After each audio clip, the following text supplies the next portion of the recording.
So, my dear students, welcome back to another video, another talk. നമ്മൾ discuss ചെയ്തുകൊണ്ടിരിക്കുന്ന topic chapter number 1 ആണ്. ഇതിൽ കുറേ കാര്യങ്ങൾ നമ്മൾ ഡിസ്കസ് ചെയ്തു. നീളത്തിൻ്റെ കുറേ കാര്യങ്ങളാണ് നമ്മൾ പറഞ്ഞു വെച്ചത്. നീളം അല്ലെങ്കിൽ ദൂരം അങ്ങനെയൊക്കെ പറയാം. ദൂരമായാലും നമ്മൾ നീളത്തിലാണല്ലോ അളക്കുന്നത്. അപ്പോൾ അതുമായി ബന്ധപ്പെട്ട കുറച്ചുകൂടി കാര്യങ്ങൾ നമുക്ക് പഠിക്കാനുണ്ട്. സോ അതിലേക്കാണ് ഇനി വരുന്നത്. 1-2 ക്ലാസ്സുകൾക്ക് മുമ്പ് നമ്മൾ സെൻറ്റിമീറ്ററും മില്ലിമീറ്ററും ആ 2 കാര്യങ്ങൾ നമ്മൾ പഠിച്ചു. എനിക്ക് തോന്നുന്നു നമ്മളത് ഓഫ്ലൈൻ ക്ലാസ്സിലാണ് നമ്മൾ പഠിച്ചത് എന്നാണ് എനിക്ക് തോന്നുന്നത്. അപ്പോൾ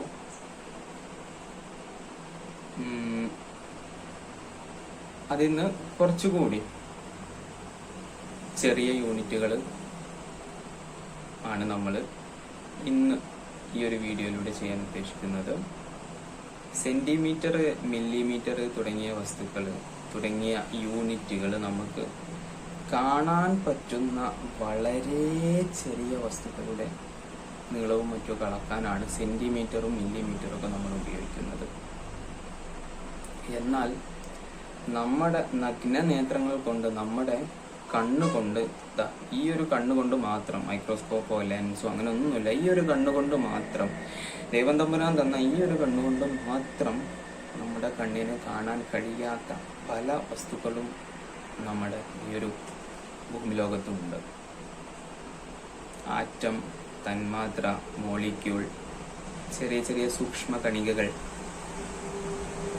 അപ്പോൾ അങ്ങനത്തെ ചില വസ്തുക്കൾ. പക്ഷേ ഈ ചെറിയ വസ്തുക്കളുടെയൊക്കെ നീളം നമുക്ക് അളക്കുകയും വേണം.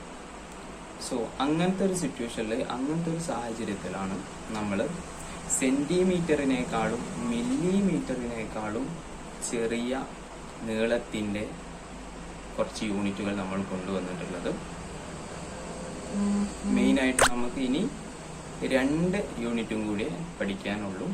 സെന്റിമീറ്ററും മില്ലിമീറ്ററും ഓൾറെഡി നമ്മൾ പഠിച്ചു കഴിഞ്ഞു. ആ 2 യൂണിറ്റുകളാണ് മൈക്രോമീറ്ററും നാനോമീറ്ററും. ഓക്കെ മക്കളെ, വെരിഡ.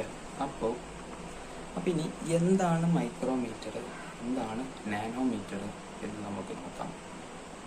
നമ്മളെ സെന്റിമീറ്ററും മില്ലിമീറ്ററും പഠിച്ചപ്പോൾ നമ്മളത് എങ്ങനെയായിരുന്നു പഠിച്ചതെന്ന് വെച്ചാൽ, ഒരു മീറ്ററിൻ്റെ ഒരു സ്കെയിലിന്, ഇതൊരു മീറ്റർ അല്ല എന്നാലും ഒരു മീറ്ററിൻ്റെ ഒരു സ്കെയിലിനെ 100 തുല്യ ഭാഗങ്ങളാക്കി തിരിച്ചാൽ അതിൽ ഒരു ഭാഗമാണ് 1 സെന്റിമീറ്റർ. ആ 1 സെന്റിമീറ്ററിനെ വീണ്ടും 10 തുല്യ ഭാഗങ്ങളാക്കി തിരിച്ചാൽ അതാണ് 1 മില്ലിമീറ്റർ.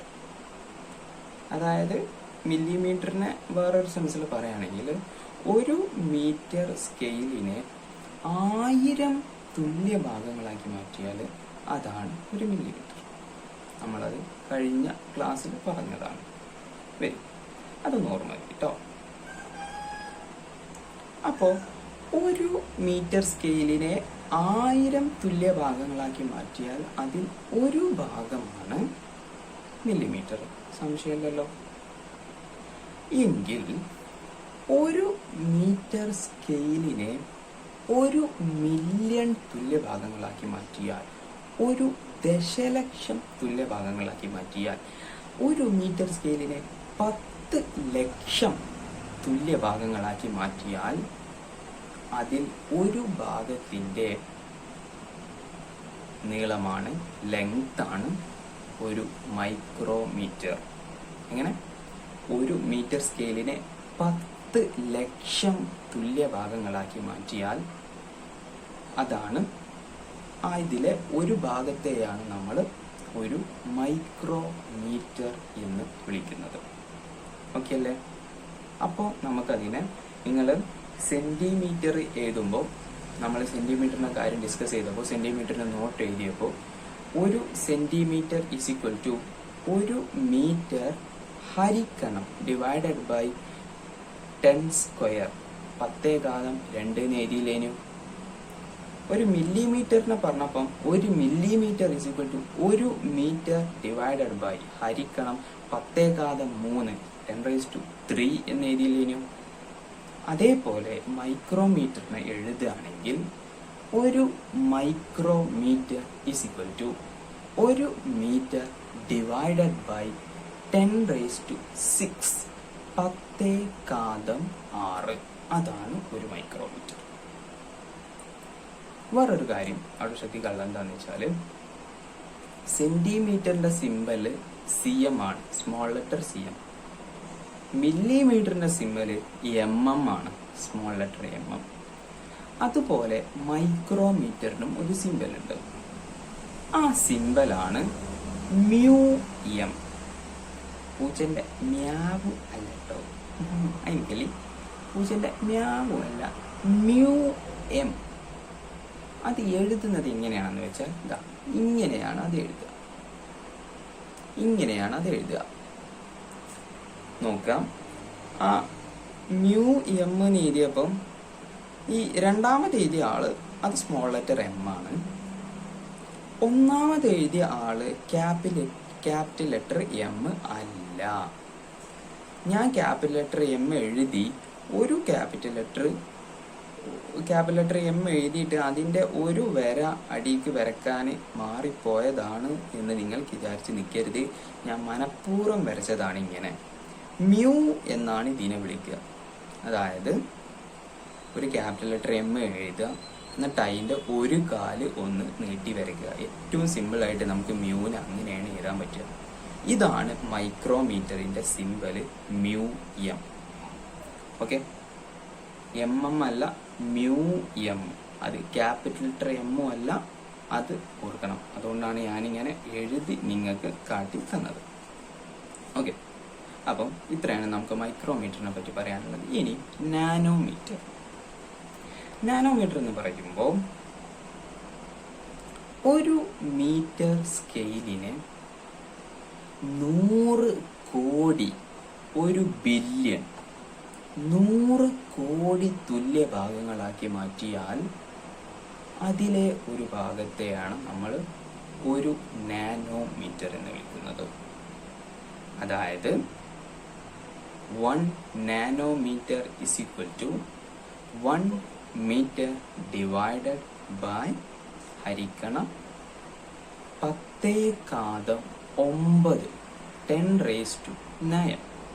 ജസ്റ്റ് കേട്ടിരിക്കുക, നോട്ട് തരുമ്പോൾ അതായിട്ട് തരും, ജസ്റ്റ് കേട്ടിരിക്കുക. ഓക്കെ, അപ്പോൾ ഈ നേരത്തെ നമ്മൾ മൈക്രോമീറ്ററിന്റെ സിമ്പൽ ചിഹ്നം എന്താണെന്ന് നമ്മൾ പഠിച്ചു. ഇനി നമുക്ക് നാനോമീറ്ററിന്റെ സിമ്പൽ എന്താണെന്ന്. മൈക്രോമീറ്ററിനെ പോലെ അത്ര ടഫായിട്ടുള്ള അല്ലെങ്കിൽ അത്ര കോംപ്ലക്സ് ആയിട്ടുള്ള ഒന്നുമല്ല. നമ്മൾ സെന്റിമീറ്ററിന്റെ സിമ്പൽ CM, മില്ലിമീറ്ററിന്റെ സിമ്പൽ MM എന്ന് എഴുതിയതുപോലെ ആദ്യത്തെ 2 അക്ഷരങ്ങൾ ഉപയോഗിച്ചിട്ട് നാനോമീറ്ററിന്റെ സിമ്പൽ ചിഹ്നം ആയിട്ട് നമ്മൾ എഴുതുന്നത് NM ആണ്. NM, ദാ ഇങ്ങേര്, സോറി ഇത് MM ആണ്, ദാ ഇങ്ങേര് NM, നാനോമീറ്റർ. ഓക്കെ അല്ലേ, കുഴപ്പമില്ലല്ലോ. സോ ബാക്കി കാര്യങ്ങൾ ഇപ്പം നമ്മൾ വേറൊരു കാര്യം ഇതിനോട് ആഡ് ചെയ്യാനുള്ള എന്താണെന്ന് വെച്ചാൽ, അപ്പം നിങ്ങൾക്ക് മനസ്സിലാക്കണം, ഒരു മൈക്രോമീറ്റർ എന്ന് പറയുന്നത് ഒരു മീറ്ററിനെ 10 ലക്ഷം തുല്യഭാഗങ്ങളാക്കി മാറ്റാണ്. ഒരു നാനോമീറ്റർ എന്ന് പറയുന്നത് ഒരു മീറ്ററിനെ 100 കോടി തുല്യഭാഗങ്ങളാക്കി മാറ്റുകയാണ്. അപ്പം ഒന്നൊന്ന് മനസ്സിൽ ചിന്തിച്ചാൽ നിങ്ങൾക്ക് മനസ്സിലാവും ഒരു മൈക്രോമീറ്റർ അല്ലെങ്കിൽ ഒരു നാനോമീറ്റർ എന്ന് പറഞ്ഞാൽ എത്ര ചെറുതാണ്. അതുകൊണ്ടാണ് ഞാൻ ഫസ്റ്റ് പറഞ്ഞത് ഈ മൈക്രോമീറ്ററിനെയും നാനോമീറ്ററിനെയും ഒക്കെ നമ്മുടെ കണ്ണുകൾ കൊണ്ടും കാണാൻ പറ്റാത്ത വസ്തുക്കളുടെ നീളം അളക്കാനാണ്. അതെന്താണെന്ന് ഇപ്പം മനസ്സിലായല്ലോ. കാരണം അത്രയും ചെറിയ യൂണിറ്റുകളാണ് മൈക്രോമീറ്ററും നാനോമീറ്ററും. സോ ചെറിയ യൂണിറ്റുകളെ പറ്റി നമുക്ക് ഇത്രയാണ് പഠിക്കാനുള്ളത്. Centimetre, millimetre, micrometre, nanometre. ഇനിയും കുറച്ച് ചെറിയ യൂണിറ്റുകളുണ്ട്. ഫെംറ്റോമീറ്റർ, ഹെക്ടോമീറ്റർ, യൊട്ടോമീറ്റർ, സെറ്റോമീറ്റർ, അങ്ങനെ കുറെ ടൊട്ടൊട്ടൊട്ടോ മീറ്റേഴ്സ് ഇനിയും ഉണ്ട്. പക്ഷെ നമുക്കത് പഠിക്കേണ്ട ആവശ്യമില്ല, നമുക്ക് ഈ 4 തന്നെ പഠിച്ചാൽ മതി. സോ ചെറിയ യൂണിറ്റുകളെ പറ്റി, 1 മീറ്ററിനേക്കാളും ചെറിയ യൂണിറ്റുകളെ പറ്റിയുള്ള നമ്മുടെ പ്രയാണം ഇവിടെ തൽക്കാലത്തിന് അവസാനിക്കുകയാണ്. ഇനി നമുക്ക് വലിയ യൂണിറ്റുകളെ പറ്റി പഠിക്കണം. 1 മീറ്ററിനേക്കാളും വലിയ യൂണിറ്റുകളെ പറ്റി പഠിക്കണം. നമുക്ക് നെക്സ്റ്റ് വീഡിയോയിലാക്കാം. ഓക്കെ, അതുവരേക്കും ഗുഡ് ബൈ.